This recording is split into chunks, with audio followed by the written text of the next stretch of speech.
Hey everyone, welcome to the Unicorn Painter. I'm Kat, and this week we're gonna be painting just the continuation of my Custodes. We are gonna keep adding a little bit to the army slowly. In this case, we are just adding one single mini, but it's a really cool mini. We're gonna be painting a Dreadnought, which it's gonna be interesting. So I hope you enjoy it. Also, a quick reminder that you can support me a little bit if you like the video, like it, and you can subscribe and you can join us on Discord if you want to share a little bit on the community aspect of the Unicorn Painter. And that's it. Without further ado, let's go. We are starting with the miniature. It just has the tiniest bit of reposing and just a little bit of chain, and we are using Gunmetal Grey, which is a really cool dark-ish base tone for anything that is metallic. It's from the Biometal Color line of paints. Thicker bottles, not the newer thin ones. I haven't tried those.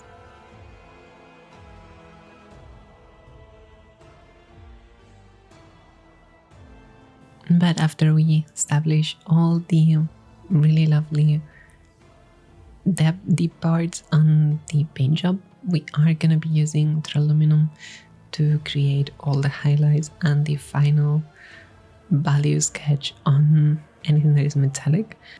That needs to be washed with dark tone, slightly diluted with a bit of thinner. In this case, it's just speed paint medium. I think it creates a lot of depth on the mini, and we're just diluting it slightly so we decrease the chances of it pulling and ruining our overall effect. Just use a little bit of cream black to create all the blacking out parts on the places that we're gonna be painting purple, and anything that is gonna be left as black.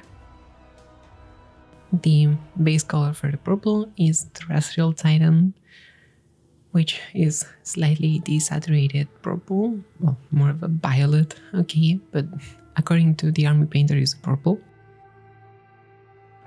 We're gonna use it on the little tassel on the glaive and also the handle for it, besides the shoulder blades.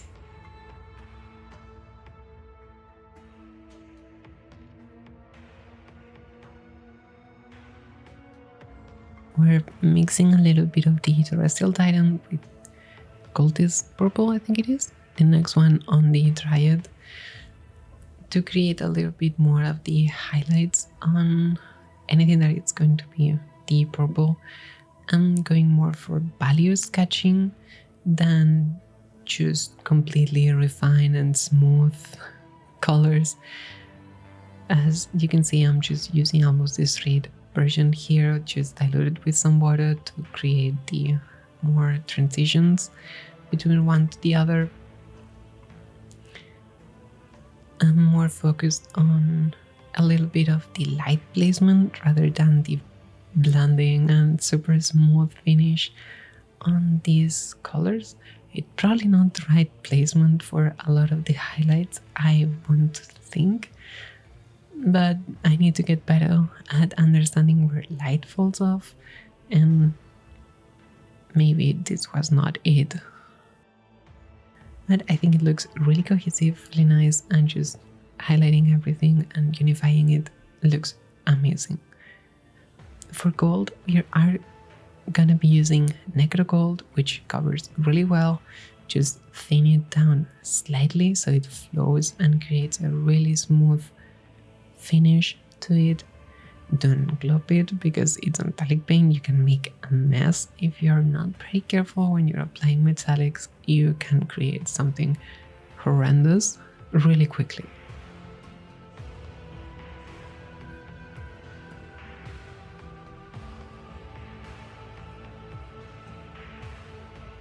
Could have just painted everything that was filigree with gold, but I think it would have been like a bit too crazy, so I just went with anything that was like really really obviously gold.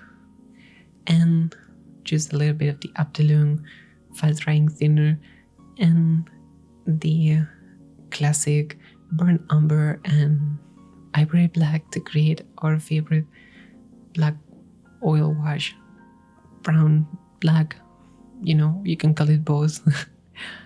And we're gonna just slather it on and trust the process, because this is the point that I always look at it and I'm like, did I just ruin the metal?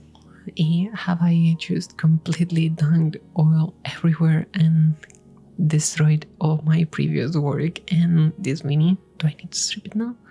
But no, oil paint is really easy to work with, and you can remove as much or as little of it as you want. Just be careful so it doesn't completely pull or create like really weird tight marks if you move it around when it's dry. But as you can see, when we've cleaned the model, it has created a lot of depth, a lot of tinting on the metals that we're just gonna accentuate with some of the silver by the Army Painter, with a very rough highlight on all the edges to create a bit more places that that have been rubbed off or things don't settle perfectly on, rather than like, oh, this is the highlight, but we're just gonna be using it as a highlight. For anything that is gold, we're gonna be using a diluted version of the Aquamarine color by the Army Painter.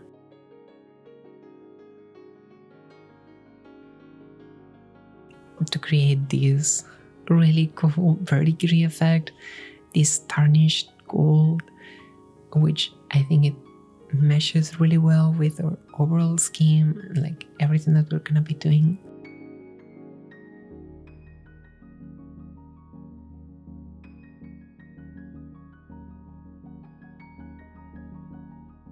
Similarly with dark rust and light rust, we're diluting this with some airbrush thinner to create a really thin but powerfully colored wash to establish all the recessed areas where the elements have corroded the armor or corroding agents have fallen off and stuff like that. After all of that, we're picking out a little bit of the edges and highest points of light on the purples, just being really careful not to hit anything else and also not to overpower the color. This is a slightly desaturated highlight because I didn't think like, oh, going full contrasty color would have been nice. And decked on the base, this one, the base color, it's slightly diluted with rubber black.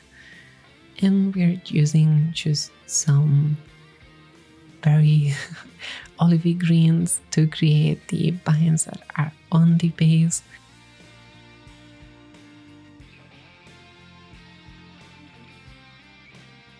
And as you can see, my camera decided not to focus on the base, so I'm just dry brushing it with Tecton straight out of the boil, just grab it and roughly highlight it with a dry brush.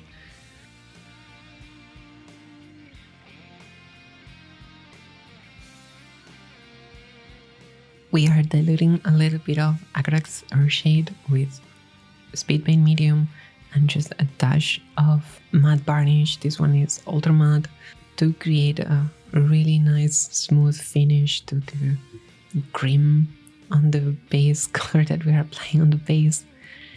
It works really good. And finally, just same as we did before, grab some completely out of focus Tecton and just dry brush it.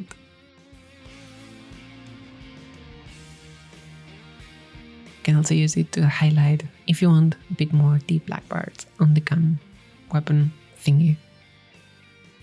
Whiting to establish a little bit of the base tone for anything that is gonna be glowing, or the OSL on the weapon, which we're gonna be using Caribbean blue, which is a really nice, interesting tone is a speed paint by the Army Painter that creates a really nice, lively blue, but still it's not like completely saturated or anything. It's like a really cool turquoise. And if you're taking anything out from these videos, is that I really love purple and turquoise, so there should not be any surprises. We're just not adding it to the weapon, but also like where the light is falling off as it's being projected by that very, very glowy object. We're gonna do this in a couple of passes where we're highlighting the weapon, anything that are edges and the borders and the filigree.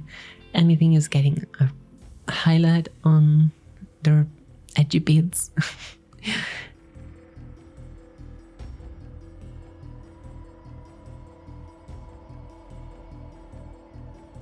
Don't worry if you go a little bit overboard, as I've maybe done in a couple of spots here, as we're gonna be fixing it later with a really cool way.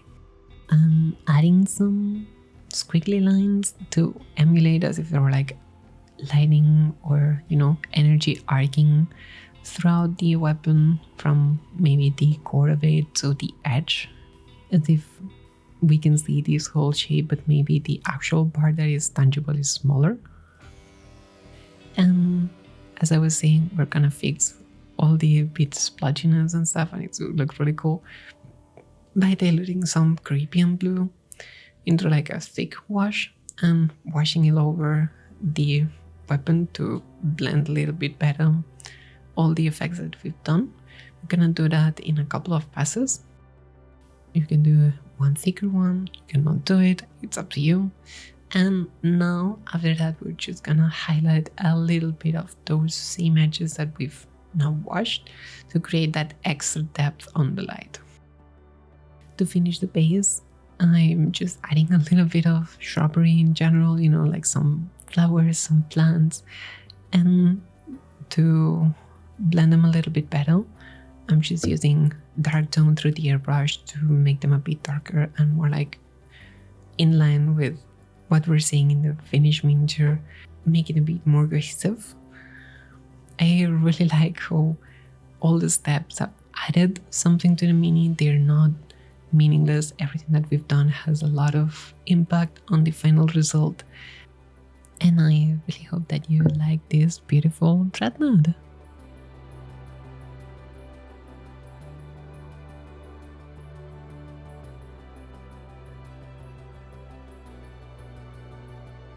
I do hope that you've enjoyed this week's little video. It's just a continuation of the same thing that we've been doing with the Custodes. And I'm really happy with how the whole army is shaping up a little bit.